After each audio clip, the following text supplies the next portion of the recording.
Well, and kind of building on this, two other things I want to touch on real fast from the list of announcements. One is passkeys, and my reading of the passkeys portion of this, and add a lot of detail to this because I haven't dug in a tremendous amount here, but at a very, very high level, the idea is to be able to bind certain forms of identity or other data such that you can make some of these processes a little bit easier, right? So one of the things that I think Visa specifically talked about in their announcement was tying passkeys to click to pay to make sort of online payments even more sort of seamless and easy. And doing this and this is the part that I'm fascinated by, doing it at a different level in the stack, right? So the thing I've been really curious about, and identity is its own whole ball of wax that has a lot of other things attached to it. But one of the things I've been very curious about is which layer of the stack ends up sort of adding the most value to identity and digital identity. And I think for a lot of folks who think about this, they look somewhere like at Apple and think, okay, well, if you're the one who owns the device and the operating system on the device, your ability to connect biometrics to transactions that happen on the device, like you have an obvious in there. We know that Apple and Google and others are sort of building in that space. Visa with passkeys seems to be trying to sort of make a play for some of that activity to be happening perhaps at a network level. So can you walk us through like passkeys, how that works, and kind of what the theory is there? Yeah, so I agree. Very interesting announcement. And there's multiple things kind of happening at the same time here. Let's start with the passkeys integrated into click to pay. So First of all, what is a passkey? A passkey is just a private public key pair. It means that, and we've all kind of seen this, maybe they've been emerging on 1Password and my browser. But effectively, if I'm authenticated on a device, my Chrome browser, my phone, my banking app, and the entity on the other side knows that, hey, this is Alex and he's logged in, then we can create a key on that device. And that means, and we could link it to your biometric.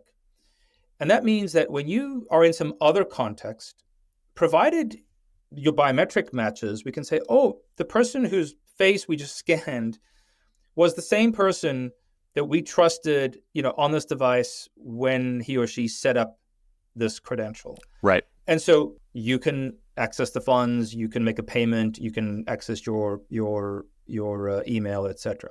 And I'm not having to re-authenticate myself as that individual by sharing all that information I shared before. Correct. So think about it as like a one-time cost that you have, and then your subsequent, authorizations of a transaction is just, okay, this is my face. And actually, there's an open standard here called FIDO. It's called Fast Identity Online, and lots of companies use it. When you see passkeys in your browser or 1Password, they're using the standard. And what Visa announced is they have now created their own FIDO server, and that's a piece of infrastructure that you'll need. So hang on to that. Yep. The next step is when issuers, choose to issue a Visa or a MasterCard, there's a certain set of obligations that they have in order to issue that card.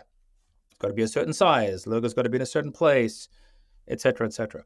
One of the new requirements is going to be to set up passkeys at the issuer. And this may vary by region. And so, that's a very kind of general statement. But to get issuers to link someone's biometrics to their app, to their device. And when that happens, Visa is part of that transaction. And they have this passkey service that you can use to leverage that authentication. Yeah. One of the things that's different about, click to pay, and click to pay has this history of being, Visa checkout, and was it, MasterPass? Oh, I forgot the name. In fact, one of the things that FinTech Take should do is you should graph the number of payment options by year, and let's see where we had peak NASCAR checkout. And we're not too far off there. We have Shop Pay, PayPal, Apple Pay, etc. But But Click to Pay is the networks, in this case, Visa and MasterCard and some of the other networks, trying to create an infrastructure where users can leverage the authentication that they set up at the issuer. So one big lever that the networks have is when you issue a credential, a Visa or MasterCard, there are certain specifications around that credential. It has to be a certain size. The logo has to be in a certain place. One of those requirements will be for the issuer to set up passkeys on the device. Now, I don't know exactly how this will be rolled out, if it'll be rolled out in every region in the same way. But if that becomes a mandate, now what you have is when every card is issued, the customer goes through that one-time process of setting up a passkey on their device. And in this case, the Visa Passkey infrastructure, the FIDO server, is involved in that authentication. Now, when you go to a merchant who was using Click to Pay and the Visa Passkey service, the biometric that was linked by the issuer can be used in the checkout process. Aha. So the way to think about it then would be that the Click to Pay, which is that kind of front-end infrastructure that Visa and MasterCard and others are trying to get integrated into as many checkout pages as possible, that then carries with it this passkey and this biometric that's set up when the issuer is issuing the credential, which then makes that transaction and all of the sort of checks you have to do to make sure I'm Alex Johnson and I'm, logging into my Click to Pay capability here. That just makes all that much more streamlined. Is that the sort of end impact? That's the goal. And there'll probably be many different implementations, between how the issuers kind of set up that passkey initially, the consumer and the issuer. But let's for a moment, as I guess we get to be commentators here. So let's just be commentators. Yes.